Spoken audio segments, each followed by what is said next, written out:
Hello everyone, welcome to our YouTube channel. Myself any.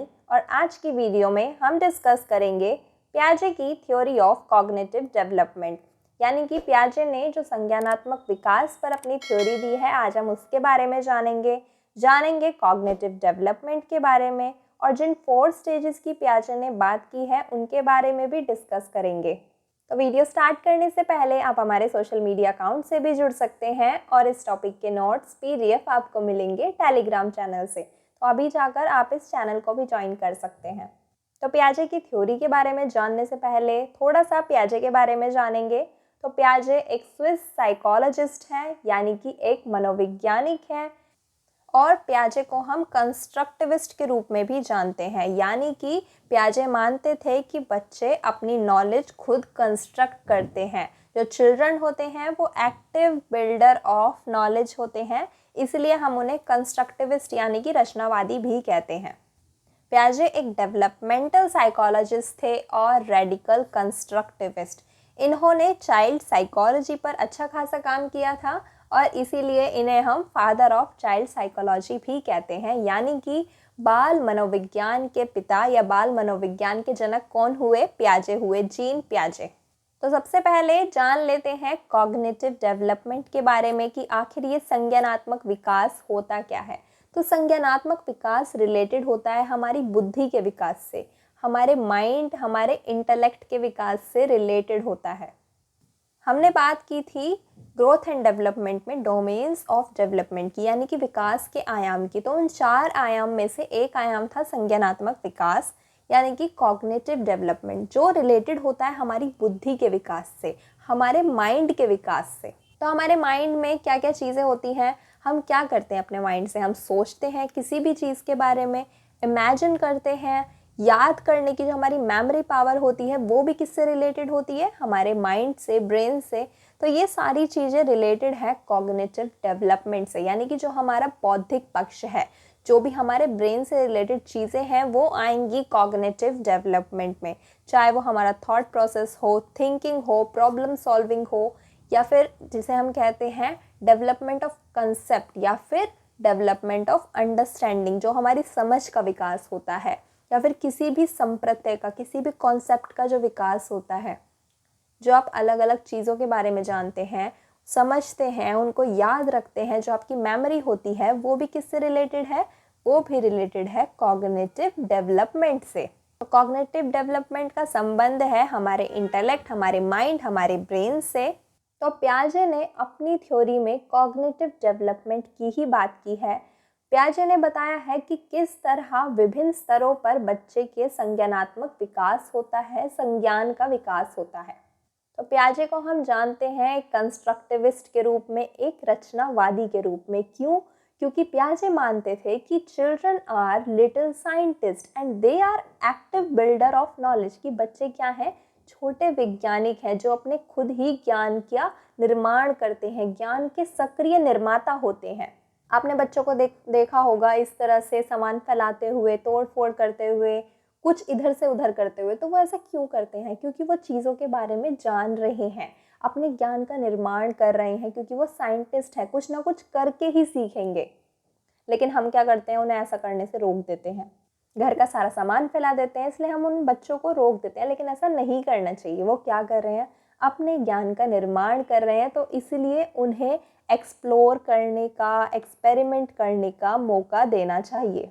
तो ये बात कहते हैं पियाजे, क्योंकि पियाजे कंस्ट्रक्टिविस्ट हैं और वो मानते हैं कि बच्चे अपने ज्ञान का निर्माण खुद ही करते हैं। पहले क्या माना जाता था कि बच्चे क्या हैं? खाली, एकदम खाली स्लेट हैं, एम्प्टी वेसल हैं, और टीचर क्या करते हैं? उनमें ज्ञान भर देते हैं।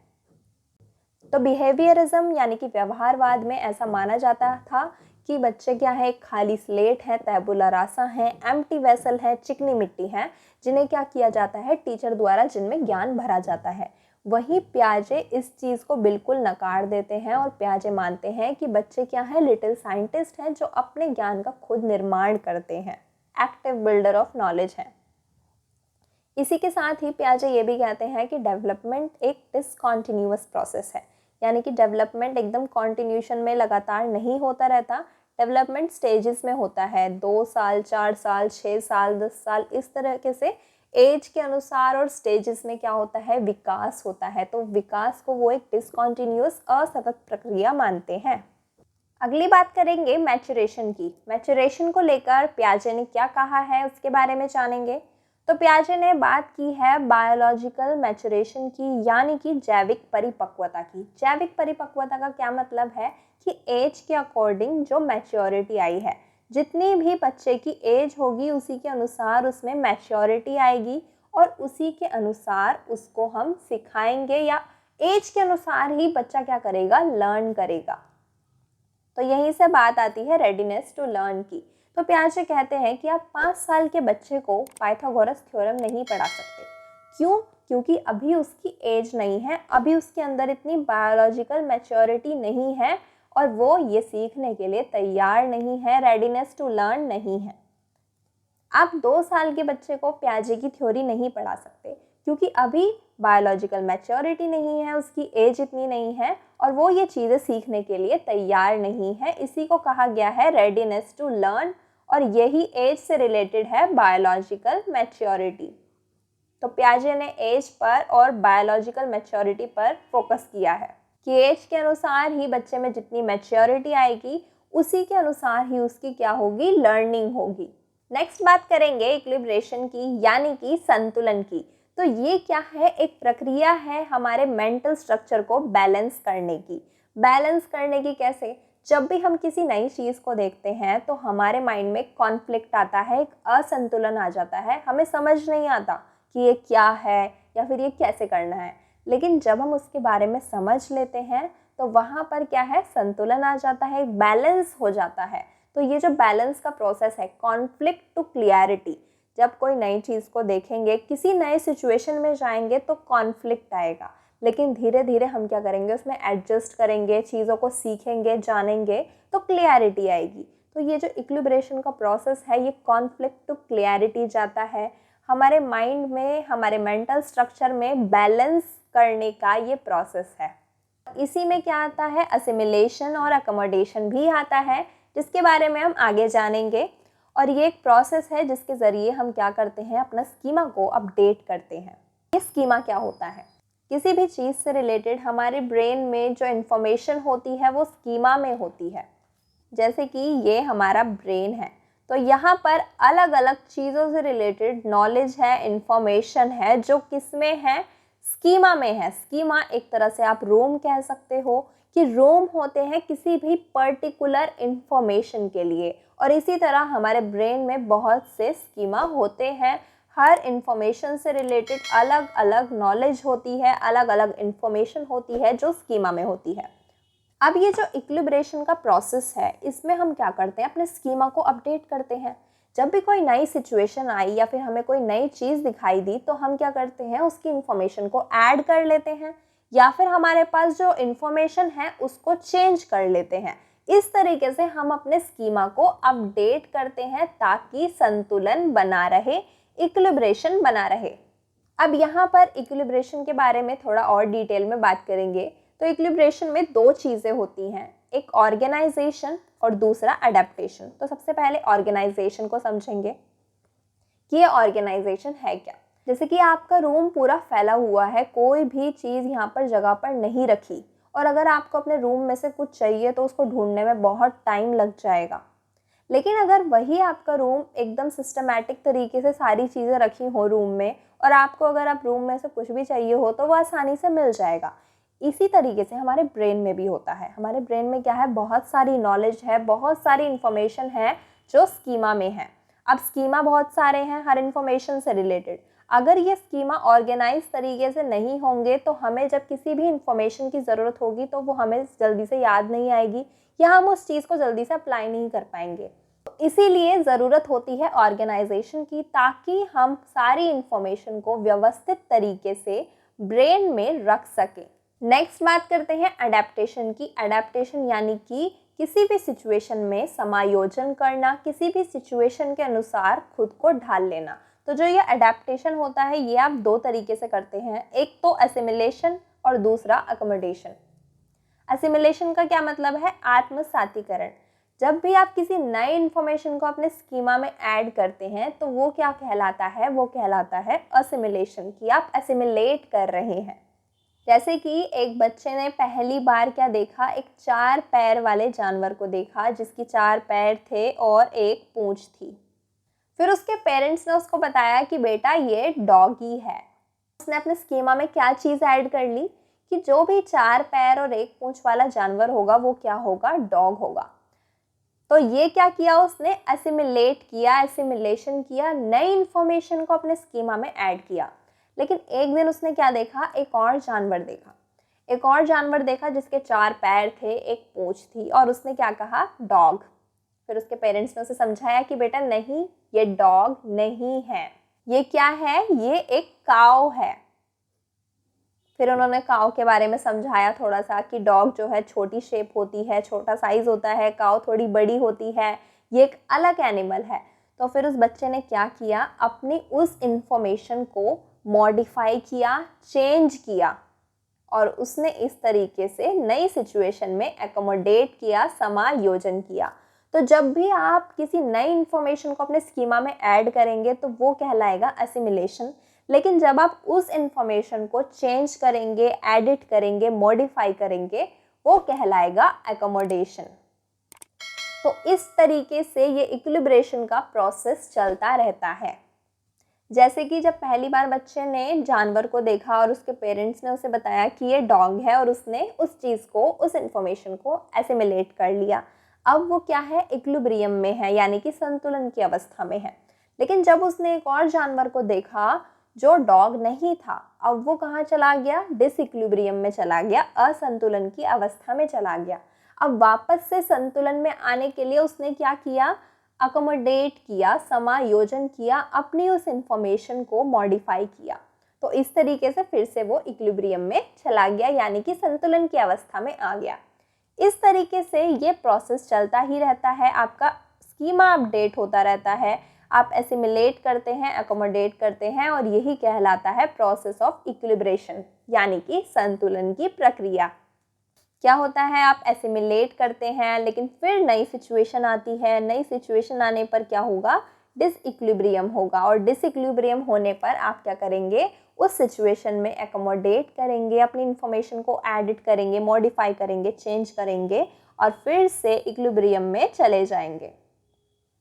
तो इस तरीके से ये साइकिल इक्विलिब्रेशन की चलती रहती है, ये प्रोसेस चलता रहता है, जिसमें आप क्या करते हैं, अपने स्कीमा को अपडेट करते हैं, नई सिचुएशन में अडेप्ट करते हैं। सो आई होप आपको यहाँ तक इक्विलिब्रेशन का प्रोसेस समझ आया होगा। इसके आगे हम जानेंगे स्टेजेस ऑफ कॉग्निटिव डेवलपमेंट के बारे में। पियाजे ने इन 4 स्टेजेस की बात कही है कि इन 4 स्टेजेस में क्या होता है, कॉग्निटिव डेवलपमेंट होता है, इंटेलेक्चुअल डेवलपमेंट होता है, हमारा बौद्धिक विकास होता है इन 4 स्टेजेस में। तो सबसे पहली स्टेज है सेंसरी मोटर स्टेज, जो है 0 से 2 साल तक, यानी कि जन्म से लेकर 2 वर्ष तक जो स्टेज है उसे हम क्या कहेंगे, इंद्रिय जनित गामक अवस्था। इस स्टेज में क्या होगा, बच्चा अपनी सेंसेस से सीखेगा। यहाँ पर सेंसेस क्या होंगी, टीचर होंगी उसकी। इंद्रियां शिक्षक होती हैं, क्योंकि बच्चा क्या करता है, इंद्रियों से सीखता है, लर्न थ्रू सेंसेस। बच्चा टच करके, देख कर, सुनकर, इन अपनी सारी सेंसेस से क्या करता है, लर्न करता है, सीखता है। ऑब्जेक्ट परमानेंस क्या होता है कि वस्तु स्थायित्व, कि जो ऑब्जेक्ट हैं वो परमानेंट हैं, उनका स्थायित्व है। साल की उम्र से पहले अगर आप बच्चे का कोई भी खिलौना छिपा देंगे या उसे कहीं रख देंगे तो वो बच्चा उसके लिए ज़िद नहीं करेगा, उसके लिए रोएगा नहीं, क्योंकि बच्चे को सिर्फ उतनी चीज़ों से मतलब रहता है जो उसकी आंखों के सामने है, क्योंकि बच्चे के अंदर ऑब्जेक्ट परमानेंस नहीं होता। लेकिन इस स्टेज के लास्ट तक, यानी कि 2 साल तक, बच्चा ऑब्जेक्ट परमानेंस को अचीव कर लेता है। अब वो क्या करेगा, जो भी आपने उसकी टॉयज़ छिपा कर रखे हैं, जो भी चीज़ें छिपा कर रखी हैं, वो उनको ढूंढने की कोशिश करेगा, उनके लिए ज़िद भी करेगा, क्योंकि अब बच्चे को पता है कि वो ऑब्जेक्ट है जो आपने कहीं ना कहीं छुपा दिया है, वो परमानेंट है। और इस स्टेज में क्या करते हैं बच्चे, डेफर्ड इमिटेशन करते हैं, यानी कि आपकी नकल करते हैं। जैसे जैसे आप बोलोगे या फिर जो भी आप काम करोगे वो उस तरह की नकल करने की कोशिश करते हैं। तो बच्चे क्या करते हैं, इमिटेशन से भी सीखते हैं, आपको देखकर सीखते हैं। और यहाँ पर हम बच्चों में गोल ओरिएंटेड बिहेवियर देखते हैं, यानी कि लक्ष्य उन्मुख व्यवहार। अगर आपने बच्चे का टॉय कहीं रखा है तो वो उसको ढूंढने की कोशिश करेगा या फिर उसके पास तक जाने की कोशिश करेगा, तो वो एक गोल है जिसके लिए वो बिहेवियर करेगा, उस लक्ष्य को पाने के लिए वो व्यवहार करेगा। तो यही है गोल ओरिएंटेड बिहेवियर। और इस स्टेज में रिफ्लेक्स एक्शन भी एंड हो जाते हैं। रिफ्लेक्स एक्शन का क्या मतलब है कि अगर आप एकदम से बच्चे के पास जाओगे या एकदम से उसको गाल पे टच करोगे तो वो एकदम से चौंकेंगे, अपनी आंखें झपकाएंगे। तो ये जो रिफ्लेक्स एक्शन है इनका भी एंड हो जाता है 2 साल की एज तक।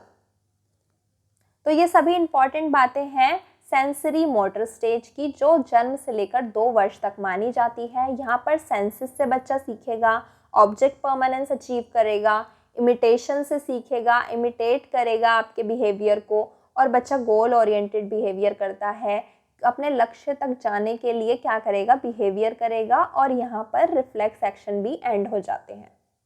नेक्स्ट बात करेंगे प्री ऑपरेशनल स्टेज की, यानी कि पूर्व संक्रियात्मक अवस्था, जो 2 से लेकर 6 वर्ष तक मानी जाती है।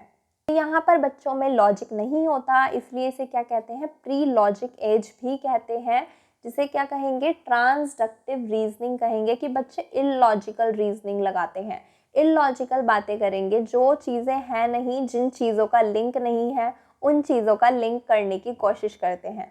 बच्चा है, उसने एक दिन एक फ्रूट खाया और उसी दिन क्या हुआ, बारिश हो गई, तो वो ऐसा लॉजिक लगाएगा कि हाँ, जब मैं फ्रूट खाया तो मैंने, इसलिए बारिश हो गई। तो ये है ट्रांसडक्टिव रीजनिंग, कि बच्चे ऐसी रीजनिंग करेंगे, इलॉजिकल रीजनिंग, जिनका कोई लॉजिक नहीं होगा, क्योंकि इस स्टेज में लॉजिक नहीं आता। इसके अलावा इरिवर्सिबिलिटी भी नहीं देखी जाती बच्चों में, बच्चों को अपरिवर्तनीयता के बारे में नहीं पता होता। यहाँ पर बच्चे को ये समझ नहीं आएगा कि पानी से बर्फ बनी है तो बर्फ से पानी भी बन सकता है। और यहाँ पर हम सेंट्रेशन का गुण देखते हैं बच्चों में, केंद्रीकरण, की बच्चा एक बार में एक ही चीज़ के बारे में सोच पाएगा, एक ही चीज़ के बारे में फोकस कर पाएगा, दिशाओं में नहीं सोच सकेगा बच्चा यहाँ पर। तो ये है सेंट्रेशन। और हम देखते हैं ईगोसेंट्रिज्म होता है बच्चों में, अहम केंद्रीकरण होता है, कि बच्चे सिर्फ अपने बारे में सोचेंगे, वो सोचेंगे कि मम्मी पापा मेरे हैं, ये घर मेरा है, ये टॉयज़ मेरे हैं। वो अपने टॉयज़ या अपनी चीज़ें किसी के साथ भी शेयर नहीं करेंगे, क्योंकि उन्हें ऐसा लगता है कि सारी चीज़ें सिर्फ उनके लिए है। तो ये क्या है, ईगोसेंट्रिज्म है, अहम केंद्रिता। और यहाँ पर हम क्या देखते हैं, एनिमिस्टिक थिंकिंग देखते हैं, जीववाद जिसे कहते हैं। एनिमिस्टिक थिंकिंग का मतलब है कि नॉन लिविंग थिंग्स में भी क्या है, जान है, नॉन लिविंग थिंग्स भी इनके जैसे ही जीव हैं, ऐसा बच्चे मानते हैं। जैसे कि आपने देखा होगा, एक बार एक बच्चे को टेबल की वजह से चोट लग गई, टेबल से उसका पैर टकराया जिससे कि उसे चोट लग गई। अब वो रोएगा, जब तक रोएगा जब तक कि आप टेबल की पिटाई ना कर दो, क्योंकि उसे ऐसा लगता है कि जब आप टेबल की पिटाई कर दोगे तो टेबल भी रोएगी और इससे उसको शांति मिल जाएगी। तो ये क्या है, एनिमिस्टिक थिंकिंग है। बच्चे क्या सोचते हैं, जो ये डोर है, बेड है, सोफ़ा है, ये सभी क्या है, जीव है, इनमें भी जान है, ये भी रोते हैं, हंसते हैं, खेलते हैं। तो इसी को हम क्या कहते हैं, एनिमिस्टिक थिंकिंग कहते हैं। इस स्टेज में क्या है, लॉजिक नहीं होता, प्री लॉजिक एज है। इसके अलावा यहाँ पर बच्चों में कंजर्वेशन का गुण भी नहीं होता, लैक ऑफ कंजर्वेशन है। कंजर्वेशन का क्या मतलब है, कंजर्वेशन मतलब संरक्षणवाद। जैसे कि एक ग्लास में पानी है 100 ml और वही पानी आप एक बड़े से बाउल में कर दो तो पानी तो वही है, उतना ही है 100 ml। और अगर आप बच्चे से पूछोगे कि किस वाले बर्तन में ज़्यादा पानी है तो वो ऐसा मानेगा कि इसमें ज़्यादा पानी है क्योंकि ये दिखने में बड़ा है। तो यहाँ पर लैक ऑफ कंजर्वेशन है, बच्चे को ये समझ नहीं आएगा कि इसमें भी सेम ही है और इसमें भी सेम ही है 100 ml। तो ये है लैक ऑफ कंजर्वेशन, कि बच्चे में संरक्षणवाद का गुण नहीं होता। नेक्स्ट बात करेंगे थर्ड स्टेज की, जो है कंक्रीट ऑपरेशनल स्टेज, यानी कि मूर्त संक्रियात्मक अवस्था, जिसे मानते हैं 7 से लेकर 11 वर्ष तक। तो यहाँ से बच्चों में लॉजिक शुरू हो जाता है, तर्क की शुरुआत हो जाती है, बच्चे यहाँ पर लॉजिक लगाना शुरू कर देते हैं। अब जैसे पहले जैसी इलॉजिकल बातें नहीं करते, हर चीज़ के पीछे वो लॉजिक देखना शुरू कर देते हैं और हम देखते हैं कि उन सन, मून, प्लैनेट्स, इवेपोरेशन, इन सारी चीज़ों के बारे में भी वो जानने लगते हैं, जिसकी वजह से उनका लॉजिक और डेवलप होता है। और बच्चों में ट्रांजिटिविटी भी आने लगती है। ट्रांजिटिविटी का क्या मतलब है कि अब वो दो चीज़ों के बीच रिलेशन को देखने लगते हैं, समझने लगते हैं। अब अगर आप उनसे कहेंगे कि ए जो है बी से बड़ा है, बी सी से छोटा है, तो उनको ये जो रिलेशन है वो समझ आने लगेगा। तो अब वो बता सकेंगे कि ए और सी में क्या रिलेशन है। तो इसी को क्या कहते हैं? ट्रांजिटिविटी कहते हैं कि अब वो दो चीज़ों के, दो इवेंट्स के बीच रिलेशन समझने लगते हैं। और इसके अलावा हम यहाँ पर बच्चों में CCS का गुण भी देखते हैं, यानी कि कंजर्वेशन, क्लासिफिकेशन और सीरिएशन। इसका क्या मतलब है? कंजर्वेशन का मतलब है संरक्षण। संरक्षण का यहाँ पे एग्जाम्पल दिया हुआ है, जो हमने पीछे भी समझा था। 2 ग्लास में सेम पानी है। अब अगर वही पानी आप एक बड़े से कंटेनर में कर देंगे, तो अब बच्चे को समझ आएगा कि ये जो क्वांटिटी है सेम ही है, सिर्फ इस कंटेनर की शेप चेंज हुई है, दोनों में सेम ही पानी है। लेकिन इस स्टेज से पहले अगर आप बच्चे से पूछेंगे कि किस में ज़्यादा है, तो वो बताएगा इस बड़े वाले कंटेनर में ज़्यादा है, क्योंकि वहाँ पर क्या था? लैक ऑफ कंजर्वेशन था। लेकिन यहाँ पर बच्चों में कंजर्वेशन आ जाएगा, संरक्षण आ जाएगा। के अलावा क्लासिफिकेशन भी समझने लगेंगे। क्लासिफिकेशन का क्या मतलब है? वर्गीकरण। वर्गीकरण का मतलब चीज़ों को कैटेगराइज करने लगेंगे। अगर आप उनसे कहेंगे कि इसमें से फ्रूट्स अलग करके रख दो, कलर्स अलग करके रख दो, तो वो ये चीज़ें कर सकेंगे, क्लासीफाई कर सकेंगे, इन चीज़ों में डिफरेंस कर सकेंगे। अगली बात है सीरिएशन की। तो सीरिएशन का क्या मतलब है कि चीज़ों को सीरीज़ में लगाना सीख जाएंगे। जैसे असेंडिंग डिसेंडिंग ऑर्डर है, वो भी यहाँ पर सीखने लगेंगे, समझने लगेंगे बच्चे। तो यही है कंजर्वेशन, क्लासिफिकेशन और सीरिएशन।